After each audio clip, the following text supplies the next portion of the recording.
Instagram, YouTube, Spotify, iTunes, Apple Podcasts, Snapchat, TikTok, LinkedIn, and every social media platform known to mankind. Judah Wickower is our director. We can start the show, Judah Wickower, when you are ready.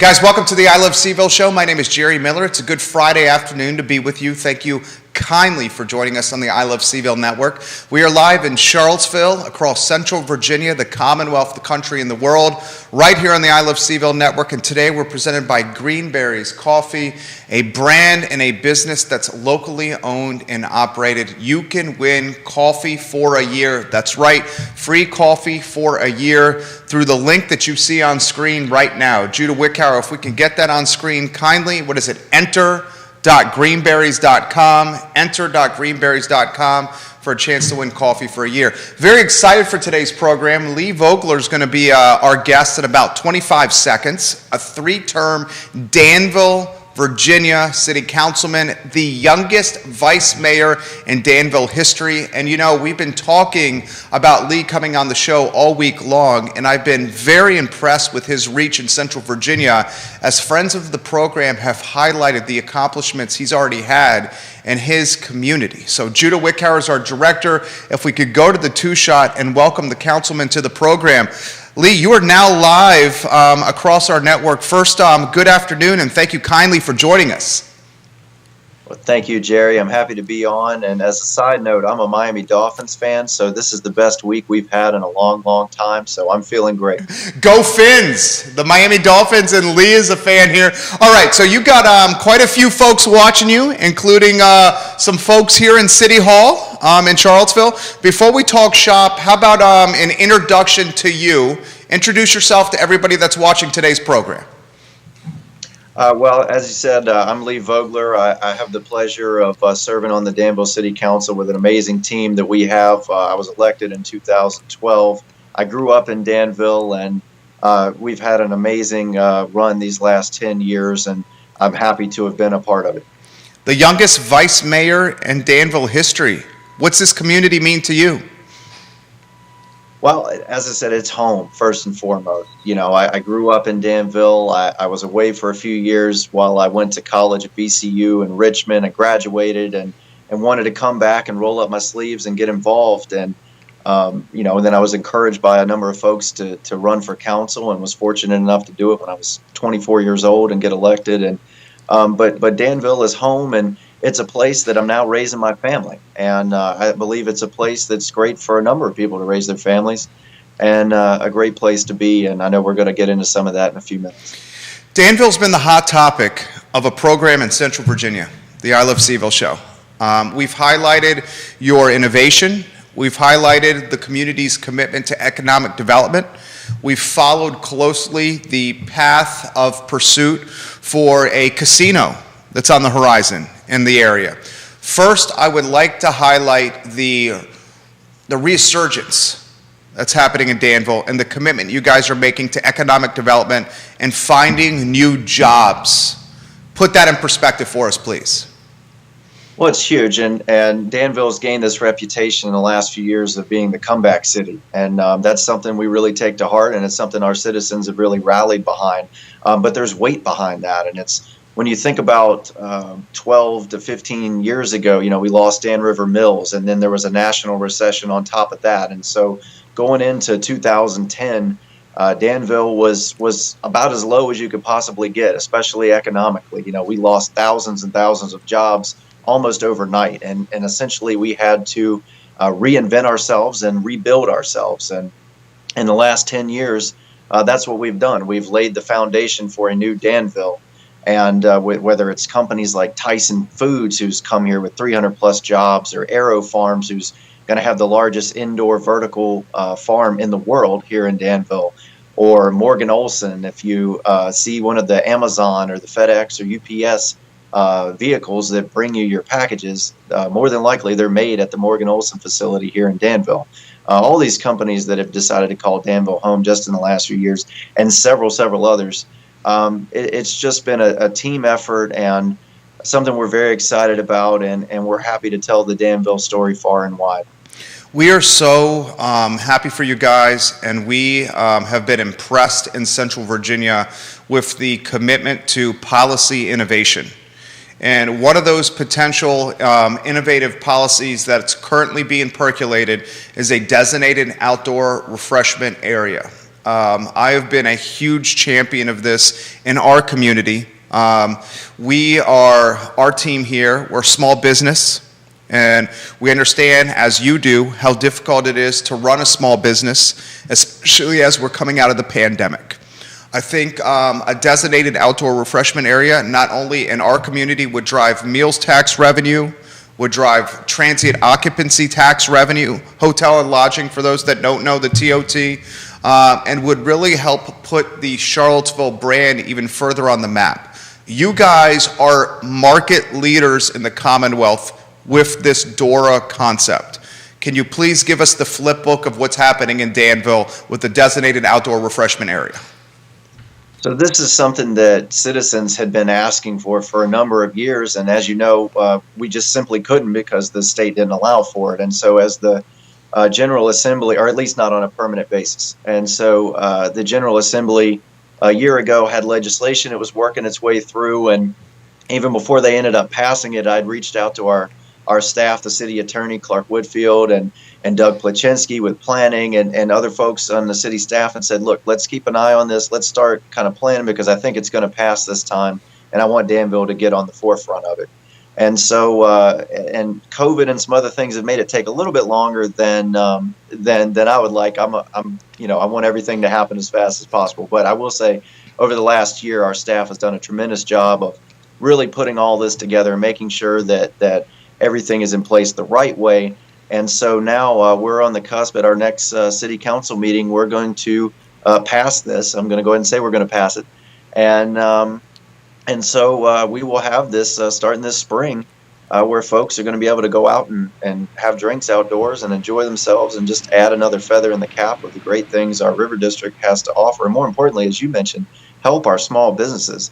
We've, like most cities, we've got commercial corridors that have the chain restaurants and things, which we love those. But our River District, which has kind of become our central hub, is primarily and almost entirely made up of local businesses, local small businesses, restaurants and breweries, and on down the line. And so this is something that's going to help them, give them the flexibility to be creative and find ways to bring more customers in. They're excited about it, and we're excited about it too. We see quite a few folks in the Danville community watching you right now. Kathy Skarbick, welcome to the program. Michael Williams, hello. Candy Surrey, hello. A lot of folks in the New River Valley and the Roanoke Valley watching the program. A lot of folks in Richmond watching the program. One of the Board of Supervisors in Albemarle County watching the program. Some folks in City Hall in Charlottesville watching the show. Can you speak to the potential economic development and incremental tax revenue associated with a DORA and what you guys are kind of crystal balling or forecasting for your respective DORA?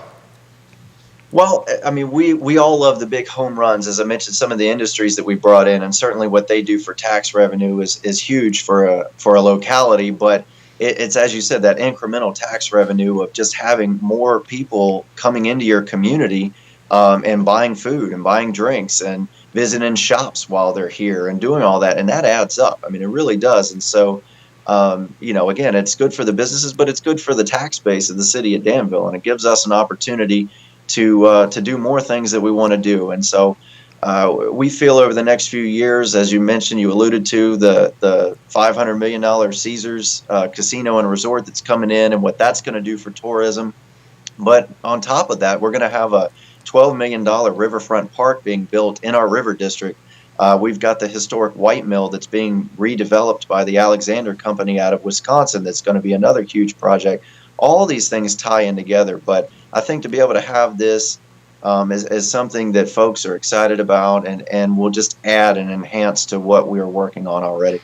Your supporters, your constituents, your taxpayers are giving you some props right now. Tina Compton says, such an awesome thing for our community. Great job, Lee. Nicole Harris says, this is so awesome. It's in an absolutely exciting time for Danville as we speak. We see the fine folks, at least someone from the newsroom at the Danville newspaper is watching the program here. I'd love to highlight the behind the scenes that goes into policy like this, because as we know, and we're both young guys here, we like things to go 1,000 miles an hour. We like things to get done, and sometimes we both know government doesn't always work that way. So can you put behind the scenes the efforts that go into change and innovative policy like this? Because I'll cut to the chase. One of our businesses, I Love Seville. And Danville is undoubtedly out innovating, out policying, and out driving economic development than Charlottesville, Virginia is right now. And that's props and kudos to you. What's the momentum and the behind the scenes that goes into an effort like this?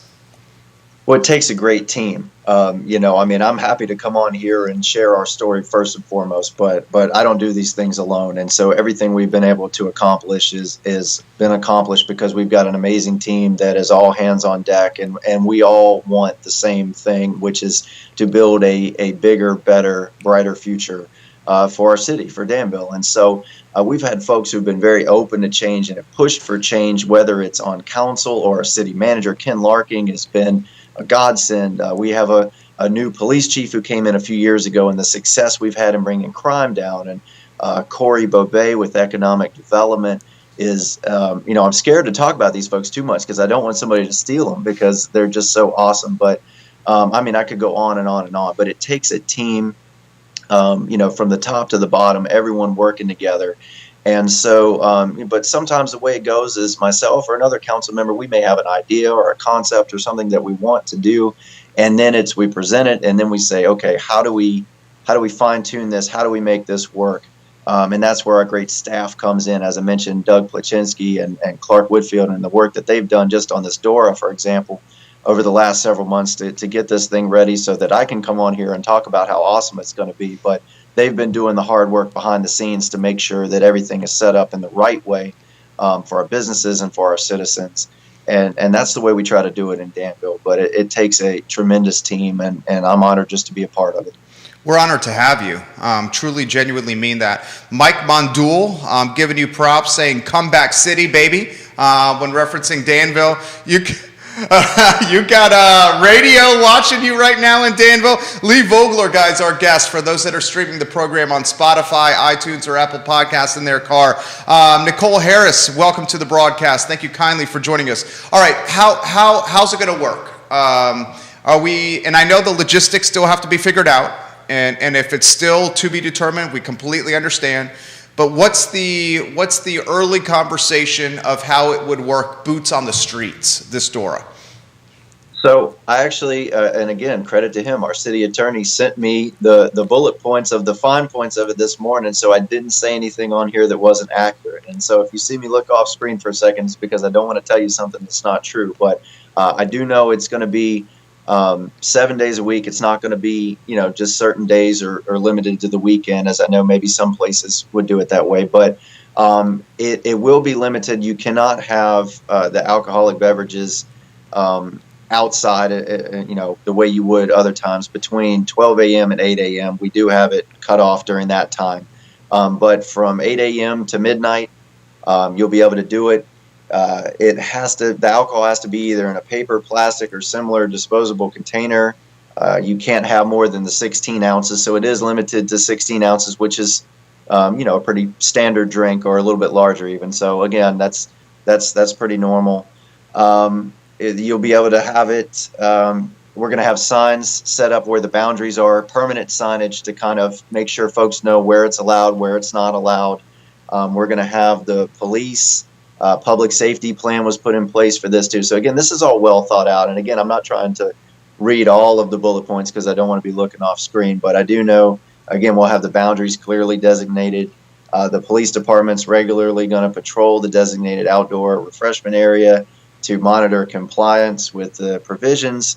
And there will be at least one area designated as a pickup area for transportation so that citizens who do not wish to drive have a designated place to catch an Uber, taxi, or have a friend come pick them up. Again, so, if there's concern about an increase in drinking, we've kind of already tried to plan for any of that, and police there as well. But we've had events like this in the past. We've blocked off all of Craghead Street for a Day of the Dead festival that one of our restaurants down there did a couple years ago before COVID hit. And I mean, it was huge. We had probably 1,000+ people down there and loved it. And so they wanted more of that. We have a food truck rodeo that happens here twice a year that my good friend Councilman James Buckner made happen here. And you can walk and drink down Bridge Street in the River District for that. And people say, gosh, wouldn't it be great if you could do this all the time? Well, soon you'll be able to. So, we're just pumped down here, and I know I'm going on, but I'm just so excited about what's happening in Danville.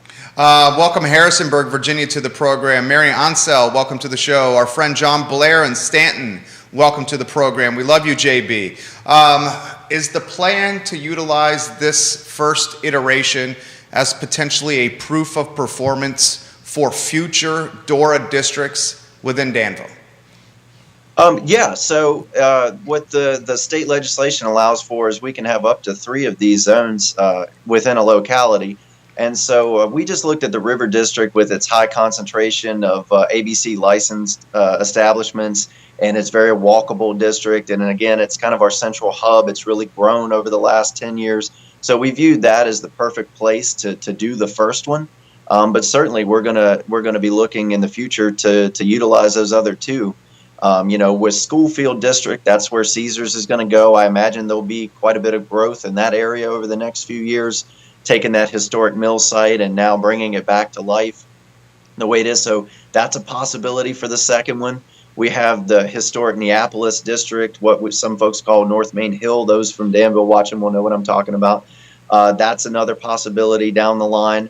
But we want to kind of keep an open mind to the other 2. We don't want to jump right in because truthfully, the district where we're starting this 10 years ago wouldn't have been a good fit because our downtown used to be a ghost town, and now it's our central hub of activity. So we kind of want to see what growth is over the next few years before jumping in with the other 2. But yes, this first one will be a great way of looking and figuring out what works, what doesn't, and go on from there. But we're very excited about it. We're very excited. We are very, very excited. I know Central Virginia and Albemarle County and the city of Charlottesville are going to be following Danville very, very, very closely. Ted, I'm going to mess up your last name here. Is it Ted Maurakis? Maurakis. Awesome, big things happening in Danville right now. Tina says the Day of the Dead was absolutely fantastic. Danville is rallying around Lee Vogler literally as I'm speaking on social media on my phone. It is blowing up. He is adored in his community. You can absolutely tell here what's happening on my phone. All right, we have to talk a $500 million casino. For those that don't know, give us the flip book. For those that are watching across the Commonwealth and the Mid-Atlantic, I'm seeing 4 states on the program here. Interestingly, those are North Carolina, Virginia, Tennessee, and Maryland. So I would expect a lot of the people watching here visiting potentially from a tourism standpoint and incremental revenue to your area for a $500 million casino. The show is yours, Councilman. Well, first, let me just say we have the best citizens here, by the way. I know you shouted out a few of them, and I am beyond blessed to be able to represent them. And I truly have the best constituents, and they know I love each and every one of you guys. The Caesars Casino, Caesars Virginia, it will be the official title. We're very excited about. It's a $500 million resort and casino that's going to be coming to the historic Schoolfield district in Danville, where once was Dan River Mills, will now be this new icon in our city. And so we're excited about it. It was something that if you'd have told me a few years ago would be happening, I wouldn't have believed it. But they actually came to us because they thought Danville was the perfect location for this type of resort and casino because of our close proximity to North Carolina. I mean, we're an hour, a little more than an hour from Raleigh, Durham, Chapel Hill. We're 40 minutes from Greensboro, High Point. I mean, all these large areas in North Carolina where folks can make a quick drive up here to Danville and visit. And then, of course, Central Virginia, as Richmond didn't cross the finish line last year. So folks who are up in that part of Virginia, come on down to Danville. And, of course, in Norfolk and Portsmouth and Bristol are going to have theirs too. And I know they're excited about it. And I know I may be a little biased, but I will put our Caesars up against any of them. And quite frankly, I think we're going to have the best casino in Virginia. So we want folks to come down and see it. It's very exciting. When you think of Caesars, that's a brand name that people know worldwide. And there's only a handful of actual Caesars, Palace Caesars property. Of course, they own Harrah's and Horseshoe as well. But to have Caesars on the building puts us in a very elite class. And so it's going to be amazing. The conference center, they're going to have a outdoor amphitheater and, of course, the gaming aspect and a massive hotel. When it's done being built, it'll be the tallest building in Danville. And so it's a new day. It's a new Danville. I love it. I love this. Elliot Harding, welcome to the broadcast, the fantastic attorney. You know Elliot? Oh, of course. Elliot says what's up, and he's giving you some props right now, Lee. Jesse Rutherford, giving you some props right now as we speak. We'll welcome South Carolina to the mix and Georgia to the mix here. Lee Vogler is our guest, guys. 3-term city councilman, Danville, youngest vice mayor in the history of Danville on the program right now. Let's talk about job creation with the $500 million project. Everyone loves to talk jobs. Show us yours on that topic, Councilman. 1,000 plus, and then that's just what it's going to do immediately, and then the spin-offs of that. I mean, we're already getting interest from another number of restaurants and grocery chains and things that maybe Danville wasn't on their radar 5 years ago, but through the hard work of this great team we have, and then Caesars on top of that, the Danville is now becoming the spot to be. So those spin-off jobs that are going to come from it too, it's been amazing to watch. And the excitement in our community. We put this in front of our citizens. Again, by the way, for those who don't know, this had to be approved by our citizens, and it went to the ballot in November of 2020, and so and it passed overwhelmingly. It had almost 70% of the vote, and so this is something our citizens are behind and are excited about. And again, we want folks far and wide to come check out Danville, come check out Caesars. But while you're here, I think you're going to find a lot of fun things in the River District and beyond in the city of Danville. We've got great mountain bike trails that was ranked one of the top 25 in the world, our Riverwalk Trail. I could go on and on and on. I love Danville, and we love telling this comeback story. Now, one question one topic we're struggling with in our region, in Charlottesville and Albemarle County in Central Virginia, is the gentrification that comes with potential innovation and comes with development. Do we have any concern? Are you concerned at all about what this may do with housing in the Danville area from an increased assessment standpoint? And then the follow-up question is, how do we manage that moving forward? Because that, frankly, is something we are struggling with in our city, in our counties, in our region here in Central Virginia. As the University of Virginia continues to expand, it's adding a $125 million data science school, and it's attracting the employers that want to cherry pick the talent that matriculates from that school. It's bringing in a lot of outside talent to the area. And Lee, we love outside talent, and we love the incremental revenue that comes with it, but we're also very mindful of our long-term residents on fixed incomes, on retired residents, that this certainly impacts. Your thoughts on this? Well, you bring up a great point, and we look at it 10 years ago, we had so many empty homes and buildings and just trying to fill them, that to now be in the situation we are, where every friend I have in real estate is having the time of their life right now because they're selling homes faster than they can list them. And certainly that will probably continue with the value to increase. But something we've done in Danville for a number of years is we've made sure to really look out for all of our citizens and to have plenty of affordable housing available, and something that actually we're going to be voting on here in our budget this year that I asked for was to have property tax relief for senior citizens. You mentioned those on fixed income and the permanently disabled. We're going to be raising the cap on who is eligible to do that because inflation has gone through the roof, as everybody knows. I mean, certainly not just here, but across the country. And so, $20,000 in income 20 years ago when we set a threshold for our property tax release is quite a bit different today than it was then. And so we're going to be adjusting that to make this property tax relief available to more of our citizens, especially those who are on fixed income, because we want to look out for all of our citizens. Certainly, we're excited about the growth and the prosperity that's going to be happening here in the next few years and already is starting to happen. But we want to make sure that we're not leaving anybody behind and we're not forgetting about those who've been here through all the tough times so that they can enjoy in this new prosperity as well. Man, Judah Wickower is our director, and we're both nodding our heads here in just absolute respect and admiration of this guy here. Lee Vogler, I feel like I'm talking to a potential senator here on the I Love CVille show.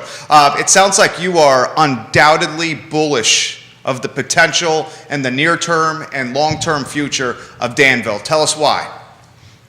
I am because, as I said, I grew up here. I've seen the good times, I've seen the bad times, but just in the last 10 years, and especially in the last few years, I've watched an entire community come together and people roll their sleeves up and everybody's just buying into to what we're doing and making it happen. And so I've seen the progress we've made, but I'm even more excited about what's coming next because when I say we're the comeback city, I mean that. And I think folks are just starting to see what's happening here. And I think truthfully in this decade that we're now in, we're really going to see the house, so to speak, be built on the foundation that's been laid here.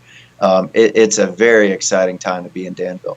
Mary and Wade Moorfield, giving you some props right now. Danville representing right now for their councilman. All right, we'll close on this. What is Lee Vogler's future looking like here from a politics standpoint? I mean, your future, I've chatted with you for all of 27 minutes. I can tell you're a rock star and you are going vertical with any path that you want. What are some goals for Lee as you climb or potentially stay in the political stratosphere? Well, first, again, I've been blessed these last 10 years to be on the city council and represent the city that I love so much. And I hope to continue to do that. And where things go from there, I take it one day at a time and keep an open mind to it. But I love representing our region and our area. And in any way I can help people in the future, I certainly want to do. But I just love having the opportunity to get my hands on with things and to truly help and make a difference. And so wherever that ends up taking me next, we'll see. But I've been more than blessed to represent the city that's my home, and Danville will always be my home. You got multiple people saying Senator Vogler in the house right here on the social media stream. You are impressive. I hope to continue the connection and conversation with you. This community, this region, this area of nearly 300,000 people that we're in are going to literally be following Danville extremely closely as you guys do this designated outdoor refreshment iteration. Literally, we will follow your success and your policy closely and potentially duplicate it here in Central Virginia and in Charlottesville. And I'm going to straight up say this, Danville out-innovating from a policy standpoint Charlottesville and the home of the University of Virginia right now, and that's props and kudos to their local government. Thank you so much, Councilman Vogler, for joining us. I hope you have a fantastic weekend. Thank you. You too, Jerry. Take care. You too. Right. Absolutely fantastic. Go back to the one shot. Judah Wickower, Lee Vogler, guys, making big-time moves, and Danville in totality making some big-time moves there. We wanted to utilize today's show as an opportunity to offer literally insight into what Danville is doing with policy, economic development, incremental revenue, and driving a positive spotlight to a region that is undoubtedly heading northward, upward, and in positive directions. Folks, when this casino is done, a $500 million Caesars is done, when a designated outdoor refreshment area is approved, and you heard the councilman, the DORA is going to be approved in early April, straight up said it's going to be approved. Think about all the incredible potential Danville has. Central Virginia, we reached over 253,000 unique IP addresses on the I Love CVille network last year. 4 million IP addresses across the Commonwealth on the I Love CVille network, and even more when you consider the following outside of Virginia. I would encourage everyone that's watching and listening to this program to sprint to the Danville area, to the Danville community, with open wallets, open purses, ready to enjoy mountain biking, ready to enjoy the amenities associated with a fantastic river, the Dan River, a $500 million Caesars, a designated outdoor refreshment area. I mean, the future is so bright for the comeback city. And we very much encourage local government in our home, Charlottesville, and in Albemarle County to continue to consider the incremental revenue associated with tourism in a designated outdoor refreshment area. One of the main reasons I personally am running for Albemarle County Board of Supervisors is to drive incremental revenue to the municipality and to alleviate the tax burden associated with rooftop and real estate taxes. I've said this so many times on the program. Rooftop and real estate taxes are regressive for our citizens, especially those that are on fixed income, low income, or retirees. We must, as a jurisdiction, find incremental sources of revenue to fund yearly jurisdictional budgets. And the best sources of incremental revenue are those associated with tourism. In a designated outdoor refreshment area, heck, look what Danville has, a $500 million casino coming. Their $500 million casino is synonymous with, say, Charlottesville and Central Virginia's University of Virginia. How many people come into this region for football and basketball and baseball and lacrosse games? Tens of thousands, hundreds of thousands every year. Guess what? They're getting the same with this casino. Okay? And it's paramount leadership understands the concept of incremental tax sources as opposed to regressive ones. Elliot Harding says, Lee Vogler, a good spokesman for his city, a positive attitude, and what a concept. Elliot Harding, you are loved on this program as well, sir. I love connecting with you guys through this platform. You see what we are all about, and it's positively championing small business and ways to improve our community and our home. And I was moved by Councilman Vogler. And I think, boys and girls, ladies and gentlemen, viewers and listeners, you literally caught a 25 or 28-minute glimpse of a man that has a congressman's future, a Virginia senator's future. Okay? 3 terms on council in Danville, and the youngest vice mayor, first involved civically at 24 years old as an elected councilman.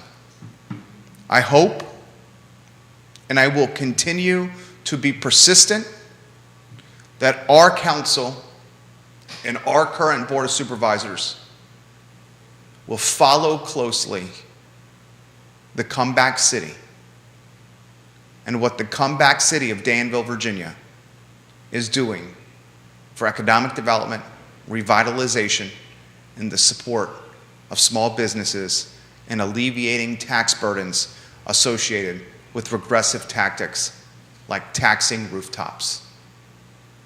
We need our leadership to take a page from Danville's book. That's the Friday edition of the I Love CVille show. For Councilman Lee Vogler and our director, Judah Wickower, my name is Jerry Miller. Have a good weekend. Please keep it local, Please keep it in the community and stay safe, everyone.